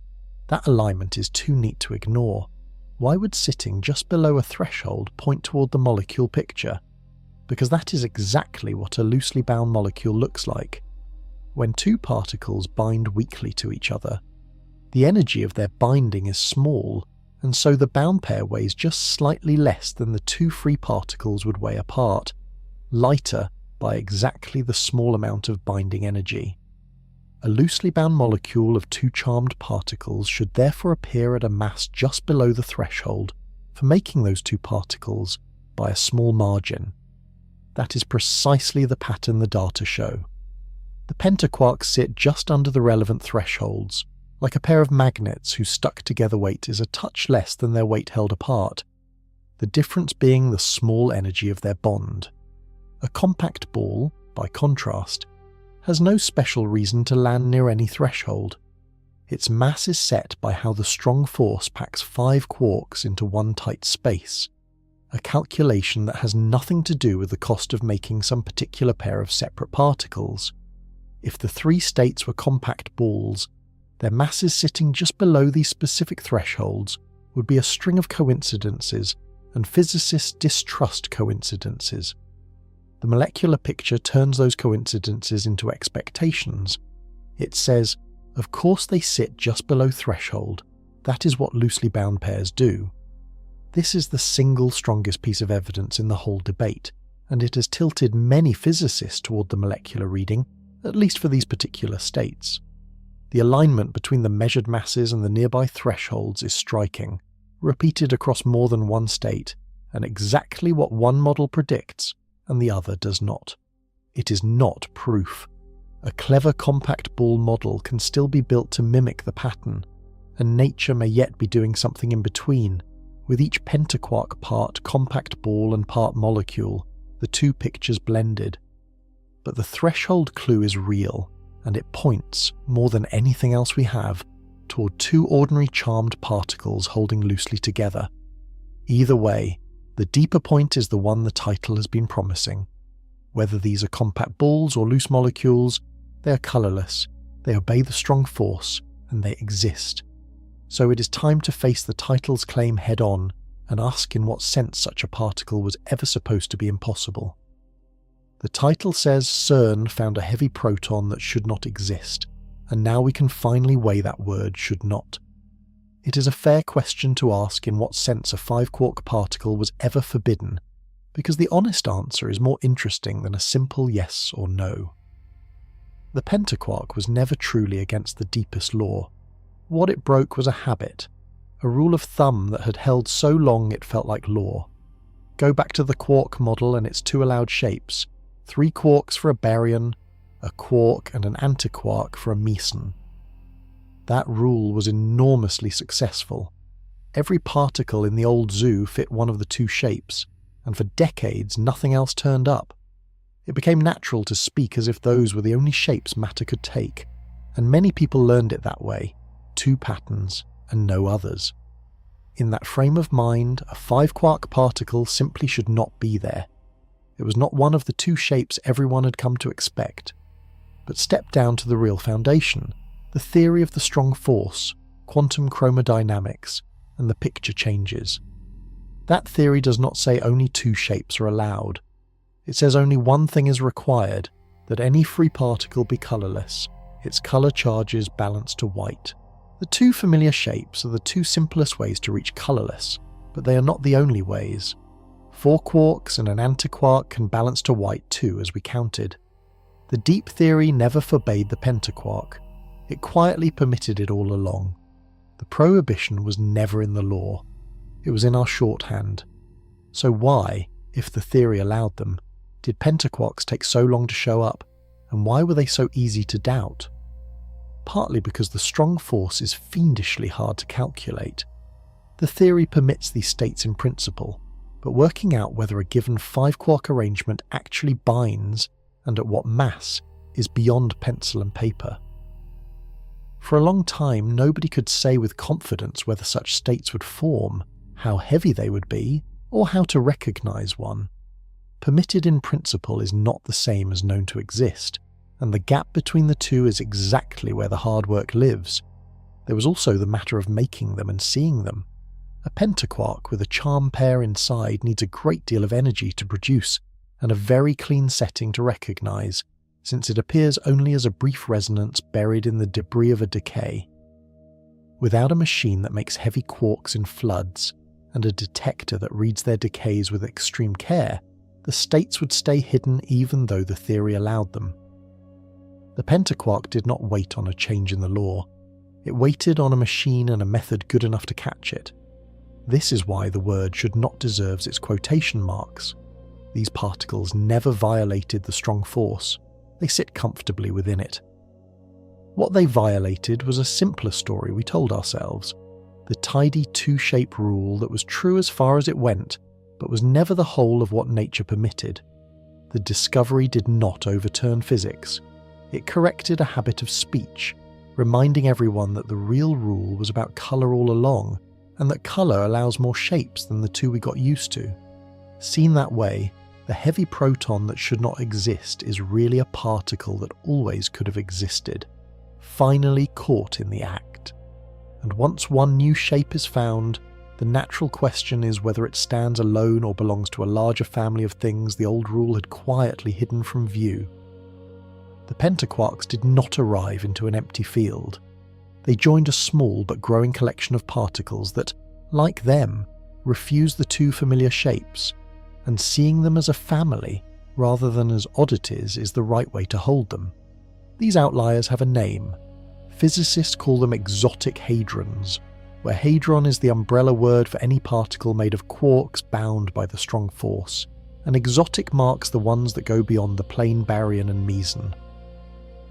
The pentaquark is one kind of exotic hadron. It is not the only kind. Alongside the 5-quark pentaquark sits its 4-quark relative, the tetraquark. If 4 quarks and an antiquark can balance to colourless, so can 2 quarks and 2 antiquarks, a different way to reach white using 4 pieces instead of 5.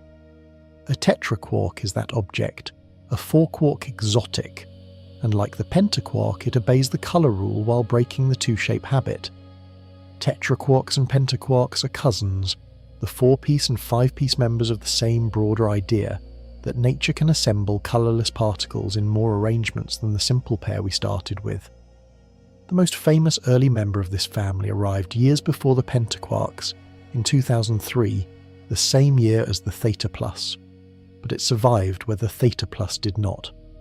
A team in Japan, working on an experiment called Bell, found an unexpected particle in their data and named it, in the field's flat style, by a letter and a mass, the X at 3,872. It did not fit any ordinary meson.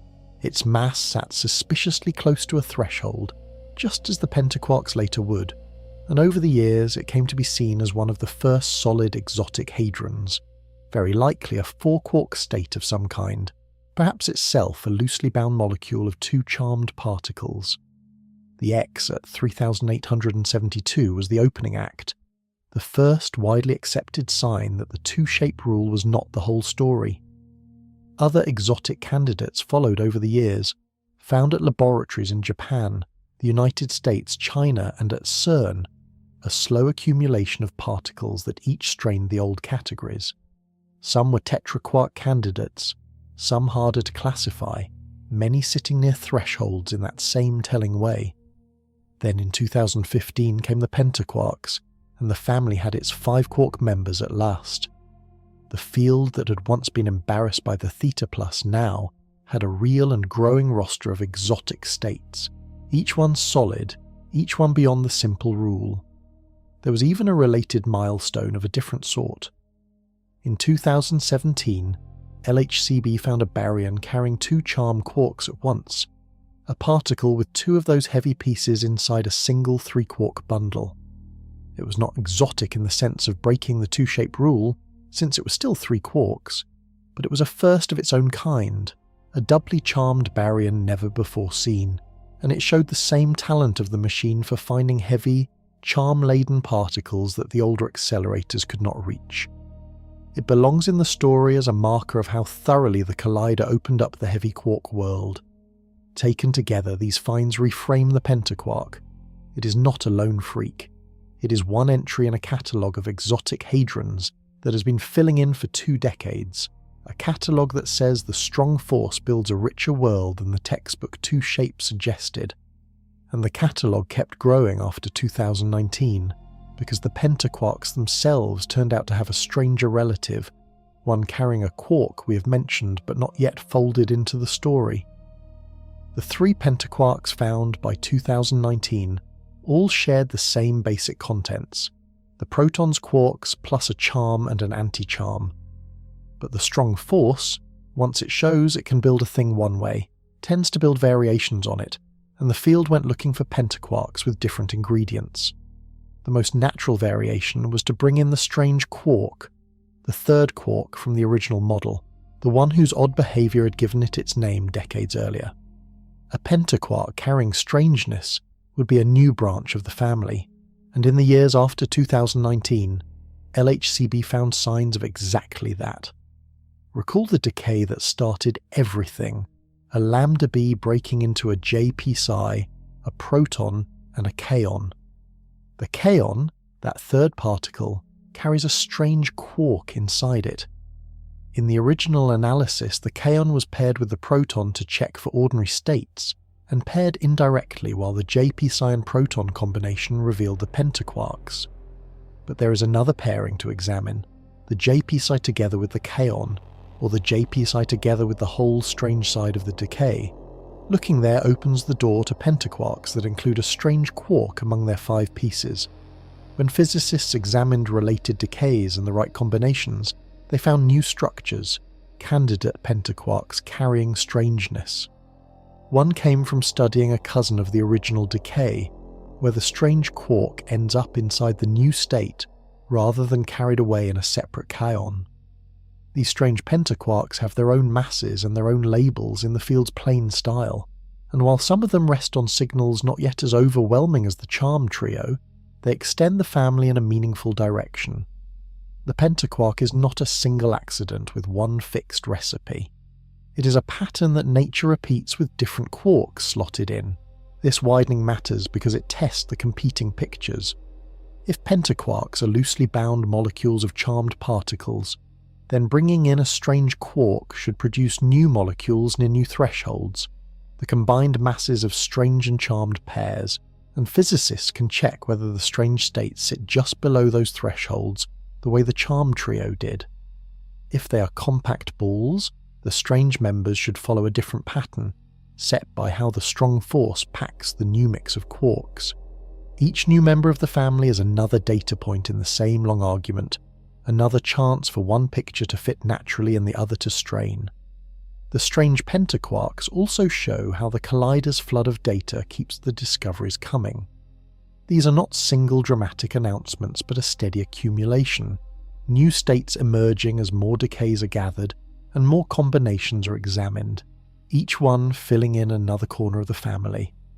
The work is patient and incremental, far from the lone eureka of popular imagination. It is thousands of decays added to millions, new pairings checked, faint peaks watched to see whether more data makes them grow or dissolve, the same careful method that separated the real pentaquarks from the ghostly Theta-plus. So the picture by the mid-2020s is of a genuine family, several charm pentaquarks of well-measured mass and width, candidate strange pentaquarks extending the group, tetraquarks and the famous X at 3,872 beside them, all of it sitting under the umbrella of exotic hadrons. The two-shape rule has been thoroughly, repeatedly broken, not by violation of any law, but by the discovery of all the other colourless arrangements the law had always allowed. To pin down any one of these states, though, and to tell a compact ball from a molecule for certain, physicists need to measure more than mass and width. They need to read a particle's deeper identity, and that means understanding a few more of its fingerprints. A mass and a width are a start, but they do not fully identify a particle. Two different states could share nearly the same mass and yet be fundamentally different objects, distinguished by properties you cannot read from a bump's position and breadth alone. To truly pin down a particle, physicists measure a small set of deeper traits, fingerprints as characteristic as mass but harder to extract. The two most important for these pentaquarks are called spin and parity. Spin is a property every particle carries, a kind of built-in angular character, as if the particle had a fixed amount of rotation that is part of its very nature. It does not mean the particle is literally spinning like a top, but it behaves in many ways as though it carries a set quantity of rotational character, and that quantity comes only in specific allowed values. Two particles with the same mass but different spin are genuinely different things, and they behave differently when they form and when they decay. Measuring a pentaquark's spin tells you something essential about how its 5 quarks are arranged inside, because different internal arrangements produce different total spins. Parity is subtler. It describes how a particle's quantum description behaves when you imagine reflecting it, as if viewing the whole thing in a mirror that flips space front to back. Some particles look the same under that reflection, and some pick up a flip, and which one a particle does is a fixed property, either positive or negative parity. Like spin, parity is tied to the internal structure, and like spin it helps separate states that might otherwise look alike. Together, spin and parity form a kind of label that every hadron carries, and reading that label is part of truly knowing what a state is.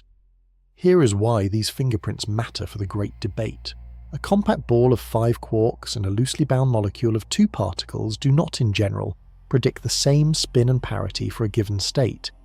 Each picture, worked out carefully, says these particular pentaquarks should carry these particular spins and parities. Measure them, and you can check which picture got it right.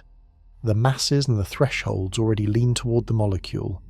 A clean measurement of spin and parity would be a second independent test, and if it agreed, it would strengthen the case, while if it disagreed, it would force a rethink. The trouble is that measuring spin and parity for a brief resonance is hard, much harder than measuring its mass. It requires not just counting how often each combined mass appears, but studying the detailed angles at which the decay products fly out, because spin and parity leave their mark in those angular patterns. That demands even more data, and even more careful analysis than finding the peak in the first place. For the pentaquarks, the preferred values of spin and parity have been estimated, and the data favour certain assignments, but these are not yet nailed down with the same confidence as the masses. The fingerprints are partly read, not yet fully legible. This is an honest place to sit. The existence of the pentaquarks is beyond doubt. Their masses and widths are well measured. Their spins and parities are indicated but not finally settled, and until they are, the last word on compact ball versus molecule cannot be spoken with full certainty. The states are real, and the broad story is clear. but some of the finest details remain to be filled in, exactly the kind of honest uncertainty that real physics carries. And the reason these details are so hard to settle is not only about gathering data, it runs deeper into the nature of the strong force itself, which resists the ordinary tools of calculation in a way the other forces do not. Behind every question about these particles stands a single hard fact, that the strong force is extraordinarily difficult to calculate. For most of physics, the way you test a theory is to use it to compute a number and then check that number against experiment. With the strong force, the computing step is where everything jams. The theory is written down, clear and confirmed, yet using it to predict. From first principles, the mass of a proton or the binding of a pentaquark is one of the hardest calculations in all of science. Understanding why reveals what is special about this force. The other forces can often be handled by a method of successive approximation. You start with a rough answer and add small corrections, each one smaller than the last, until you are as accurate as you need. This works when the force is weak enough that each correction really is small, so the series of corrections settles down to a stable answer. The electric force is weak in this sense, and physicists can calculate its effects to staggering precision, matching experiment to many decimal places. The method works because the corrections shrink. The strong force breaks this method, and the reason traces back to its strange behaviour with distance. Because the force does not weaken as quarks separate, and because the gluons that carry it pull on one another, the corrections do not shrink. They stay large, or grow, and the tidy series of smaller and smaller terms never settles. You cannot start from a rough picture of free quarks and gently correct your way to a proton, because the quarks are never even approximately free at the distances that matter. The very feature that makes the force interesting, its refusal to let go, is what makes it resist the standard tool.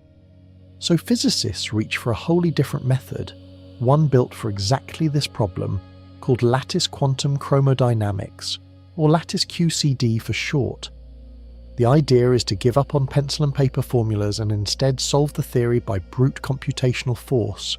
You imagine space and time, not as smooth and continuous but as a fine grid, a lattice of closely spaced points, like the threads of an extremely fine mesh.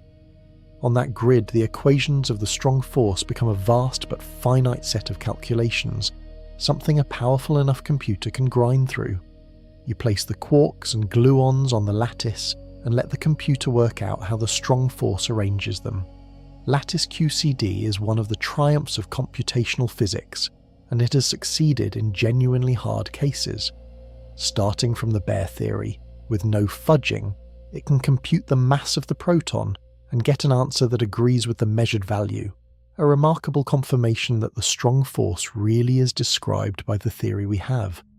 That single success, calculating the proton's mass from the equations of the strong force alone, is one of the quiet landmarks of modern physics, proof that the 99% of the proton's mass that is bound energy really does come out of the theory correctly. But the method has limits, and exotic hadrons sit near those limits. The calculations are enormously demanding, and the more complex the particle, the harder they become. A 5-quark state, possibly spread out as a loose molecule, with delicate binding that depends on fine details, is far harder to capture on a finite grid than a single proton. Lattice QCD is being brought to bear on the pentaquarks, but extracting clean predictions for whether they are compact balls or molecules, and for their exact spins and parities, pushes the method to its edge. The hardest particles to understand are precisely the ones the hardest calculation struggles most to reach. That difficulty is not just an inconvenience. It is the very reason these particles are so valuable, because a place where theory strains is exactly where a theory is most sharply tested. It might seem a weakness that the strong force is so hard to calculate, but for a physicist it is an opportunity. A theory is tested most sharply, not where it is easy, but where it is hard, in the cases that push it to its limits. Exotic hadrons like the pentaquarks live in exactly that hard region, where the strong force is doing something intricate and our ability to compute is stretched thin. That is what makes them such a sharp test of whether we truly understand the strong force or only think we do. The logic runs like this. We believe quantum chromodynamics is the correct theory of the strong force. It has passed many tests, including the hard-won calculation of the proton's mass. But most of those tests live in regions where either the force is effectively manageable or the object is simple, like a single proton. A theory can be right in the cases we have checked and still hide surprises in the cases we have not. Exotic hadrons open a new region to check, one with more quarks, looser binding, and structures the simple tests never probed. If our understanding of the strong force is genuinely complete, it should account for these states too, their existence, their masses, their pattern. If it cannot, that failure would point to something missing. So far, the theory is holding, but with caveats that are worth stating plainly. The existence of pentaquarks and tetraquarks is comfortable within quantum chromodynamics, since the theory always allowed colourless 5 and 4 quark states. That the strong force builds such things is not a shock to the theory, but predicting in advance exactly which exotic states should exist, at exactly which masses, with exactly which structures, remains beyond reach in many cases. The theory says these things can be, and broadly should be, but does not yet let us compute the full menu with confidence. The pentaquarks confirm the theory in spirit while exposing how far we still are from wielding it fully. This is why the compact ball versus molecule debate is more than a quibble about one set of particles. It is a probe of how the strong force assembles matter when given the chance to be complicated. If these states are compact balls, the strong force is happy to fuse many quarks into tight new objects, and the world of hadrons is richer and more crowded than the textbook suggested. If they are loose molecules, the strong force prefers to keep its ordinary clusters intact and bind them gently, and the exotic states are a thin layer of weakly bound pairs near thresholds. These are different claims about the deep behaviour of the force that builds almost all visible mass, and the pentaquarks are where the claims can be tested against real measurement. There is a broader lesson here about how physics advances. The dramatic moments, a new particle, a confirmed prediction, make the headlines. But much of the real progress is in these stubborn, technical regions where a trusted theory is forced to confront cases it cannot easily compute. Each exotic hadron is a small, sharp question put to the strong force, asking whether our picture of it is truly right in the messy middle, not just in the clean and simple cases. The answers, gathered slowly, are how confidence is earned or revised, and the questions do not stay confined to the laboratory. The same strong force, building the same kinds of multi-quark states, may be at work in one of the most extreme places in the universe, deep inside the collapsed cores of dead stars, where matter is crushed past anything we can make on Earth. The strong force that binds quarks into pentaquarks at CERN is the same force at work in the most crushing environments the universe contains, and that connection carries the story out from the laboratory to the stars. When a massive star dies and its core collapses, it can be squeezed into an object called a neutron star, a sphere only about 20 kilometers across yet holding more mass than the Sun, so dense that a sugar cube-sized piece would weigh as much as a mountain. Inside such a star, matter is compressed past anything we can create on Earth, and the strong force governs how it behaves. In the heart of a neutron star, the pressure is so extreme that ordinary particles may be forced into arrangements we rarely see. The standard picture is that the star is made mostly of neutrons packed unimaginably tight, but at the very centre, the squeezing may push matter into stranger states. Quarks that are normally confined inside separate particles might, under enough pressure, be crowded so closely that the usual boundaries blur. Whether and how that happens depends entirely on the strong force, and on how it behaves when matter is packed to such density, which is one of the open frontiers of physics. This is where exotic hadrons may connect to the cosmos, and here it is important to be honest about how much is known and how much is guessed. The link is real, but speculative. The same strong force that lets 5 quarks bind into a pentaquark at CERN also decides what happens to matter crushed in a stellar core, and a fuller understanding of multi-quark states could feed into models of what neutron star interiors are made of. Some physicists explore whether states involving heavy or strange quarks could appear under such pressures, altering how stiff or soft the star's interior is, and therefore how massive a neutron star can grow before collapsing further into a black hole. But the honest caveat must be loud. The pentaquarks found at CERN carry heavy charm quarks, which are far too massive to form in significant numbers inside ordinary neutron stars, where the available energy favours lighter quarks. So the specific particles in this story are not themselves expected to populate neutron star cores. The connection is at the level of the underlying physics, the behaviour of the strong force with many quarks and high density, not a claim that these exact pentaquarks live inside stars. Anyone who tells you that CERN's pentaquarks are found in neutron stars has overstated the case. What is true, and more careful, is that studying multi-quark states sharpens the strong force understanding that any model of dense stellar matter must rest on. There is a genuine scientific thread here even so. Neutron stars are natural laboratories for the strong force at densities no collider can reach, and observations of them, their masses, their sizes, the ripples they send out when 2 of them collide and merge, are now being used to test ideas about how matter behaves when crushed. Those tests and the collider's exotic hadrons probe the same theory from opposite ends, one at high energy in tiny collisions, the other at high density across kilometres of dead star. A theory of the strong force that is truly right must work in both places at once. So the heavy proton at CERN is, in a careful sense, tied to the death of stars, not because the same particle floats in both, but because the same force rules both, and we are still learning what that force does at its extremes. That honest, limited connection is more interesting than the overblown version, because it points to how much of the strong force's behaviour, in the densest matter there is, remains genuinely unknown.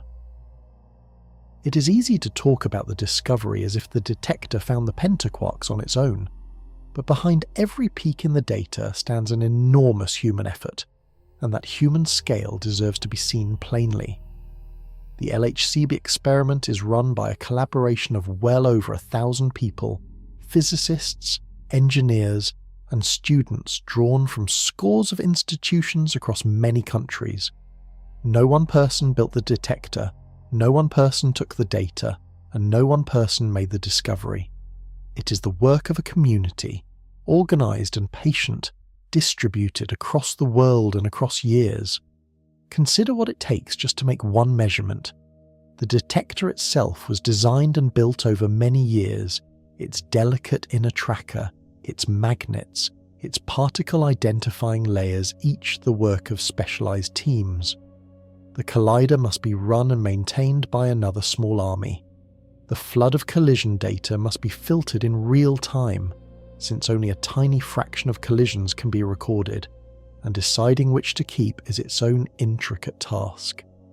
Then the recorded data must be reconstructed, each event turned from raw electronic signals into a list of particles and paths by software written and checked by many hands. Only after all of that can anyone begin to look for a bump in a graph. The analysis that found the pentaquarks was led by a smaller group within the larger collaboration, and a few names recur in the telling. Physicists associated with Syracuse University, among them Sheldon Stone, who spent much of his career studying particles with heavy quarks, and Tomasz Skwornicki, pushed to examine the J-psi and proton combination that others might have set aside. Stone was known as a driving force in this corner of the field, a careful and persistent experimenter who had spent decades on exactly the kind of physics that made the find possible, and his death some years later was felt across the collaboration as the loss of one of its steady pillars. The discovery carries the mark of particular people even as it belongs to the whole group, but the leaders are themselves embedded in something larger, and the collaboration's culture is part of why the result can be trusted. A claim like a new particle does not go out under one person's name on a hunch. It is checked internally, argued over, subjected to review by colleagues who try hard to find the flaw or the ordinary explanation. The 5 sigma standard and the memory of the Theta-plus are baked into how the group behaves. By the time the collaboration announces a discovery, hundreds of people have had the chance to doubt it, and the announcement carries the weight of that collective scrutiny rather than the enthusiasm of a single mind. There is something quietly moving in this way of working. Thousands of people, most of whom will never be named in any headline, contribute their particular skill to a result that none of them could have reached alone, on a machine that took decades and many nations to build, to learn something about a particle that exists for a 10 trillionth of a trillionth of a second. The pentaquark is a fact about nature, but it is also a monument to a certain kind of human cooperation, the slow, doubting, shared pursuit of an answer that no individual owns. That communal patience is exactly what the remaining questions will need, because the discovery, for all its solidity, has left a good deal genuinely open. The pentaquarks are real, but much about them is still unsettled, and it is worth gathering those open questions honestly before we close. A solid discovery does not end the inquiry, it focuses it, and the pentaquarks have left several real questions open, the kind that honest physics names plainly rather than papering over. The first and largest is the one we have circled throughout, the question of structure. Are these states compact balls of 5 tightly bound quarks, or loosely bound molecules of 2 ordinary charm particles, or some blend of the two? The threshold clue leans toward the molecule, and many physicists favour that reading, but the matter is not settled. Until the spins and parities are measured cleanly and the models are sharpened, the true internal arrangement of these particles remains genuinely unknown. The second open question is one of number. How many pentaquarks are there? 3 charm states are well established, with candidate strange ones extending the family, but there is no reason to think the list is complete. If the molecular picture is right, there should be pentaquarks near every threshold where 2 charmed particles can loosely bind, a fairly predictable set of further states waiting to be confirmed.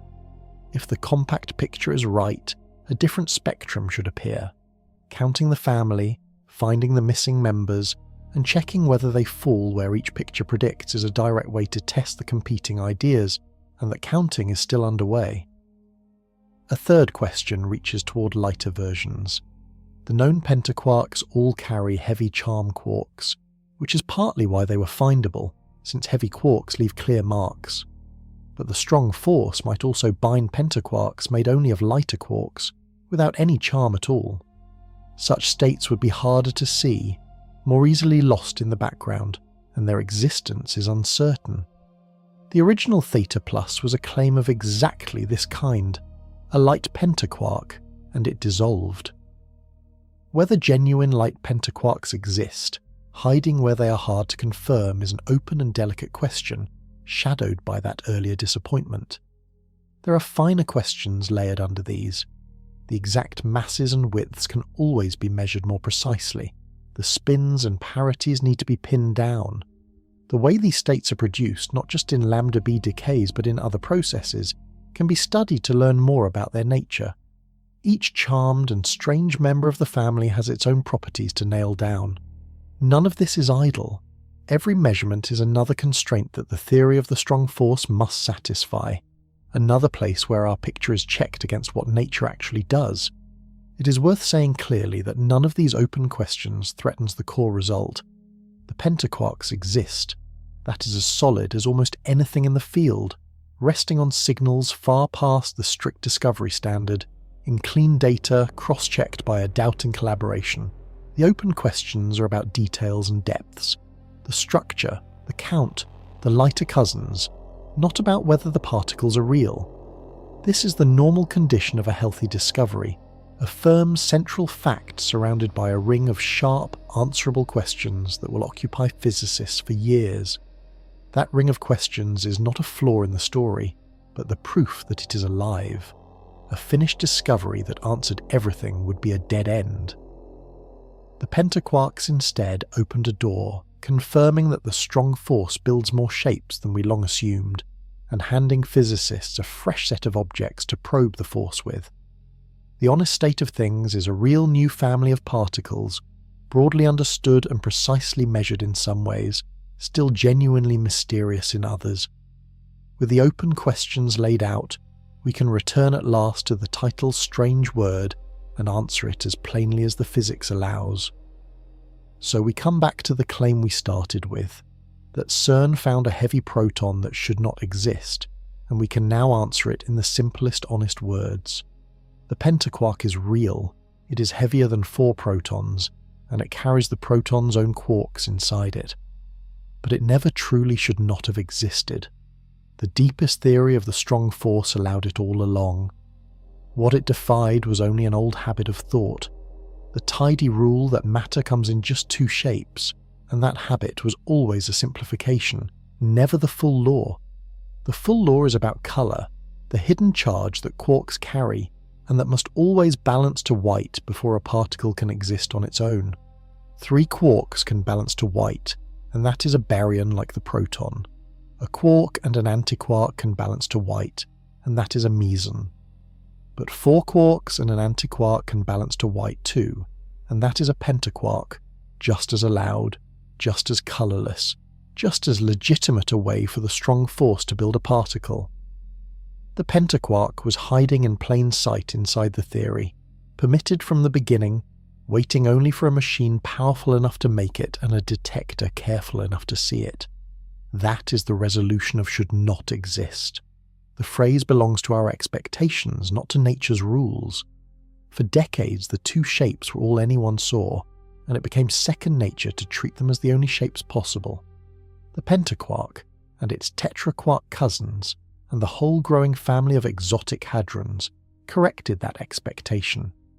They showed that the strong force is more generous than the textbook implied, willing to assemble colourless matter in every arrangement the colour rule permits, not merely the 2 simplest ones. Nothing was broken. Something was finally seen. There is a deeper calm in that answer than in the dramatic version. A particle that violated the laws of physics would be a crisis. A particle that fits the laws perfectly and merely surprises us by being there is something better, a sign that the theory we built is even richer than we realised, holding room for things we'd not bothered to look for. The pentaquark does not threaten our understanding of the strong force. It extends it, fills it in, shows us a corner of it we had left dark. The surprise is in us, not in the physics, and the way it was found is the quiet point worth keeping. The pentaquark was not stumbled upon by luck, but earned by care, by a machine of extraordinary precision, by a method honed against the failure of the Theta-plus, by a collaboration of thousands trained to doubt their own results until the evidence was overwhelming. The same skepticism that erased the false pentaquark a decade earlier is what makes the real ones trustworthy. The story is not only about a strange particle, it is about how we come to know, with confidence, that something so fleeting and so far from our senses is genuinely there. So the honest answer to the title is this: the heavy proton that should not exist is a particle that always could exist, predicted in spirit by the very theory it seems to defy, finally caught by patient and careful people in the debris of a heavier particle's decay. It weighs more than 4 protons, lives for a flicker, and breaks no law at all.